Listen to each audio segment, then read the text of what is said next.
La ilaha illalloh Muhammadur Rasulullohni desa jannatga kiradi. Biz nega namoz o'qiyapmiz bo'lmasa?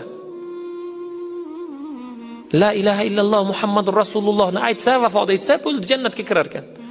Siz dunyoda namoz o'qimagan bo'lsangiz, masjidga qatnamagan bo'lsangiz, gunohlar sodir etmagan bo'lsangiz, ota-onani duosini olgan bo'lsangiz, la ilaha illallohni aytasizda, ayta olasizda.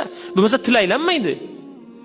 Perivalda bir kishini vafot etganini men juma amr ma'ruflarda aytganman. Avtohalokat bo'lyapti. Jon talvasasida odamlar aylanib aytayaptiki, la ilaha illalloh Muhammadur Rasululloh deng, deyapti. Uni og'zi qimirlayapti. Bir yigit aytayapti, nima deyotgan ekan deb quloqini og'ziga qo'ysa, 3 tasi 1000. Ko'proq olsangiz arzoniga beraman, deyapti. Ko'katchi bola ekan. Siz bugun la ilaha illalloh Muhammadur Rasulullohni tagida nima yotadi?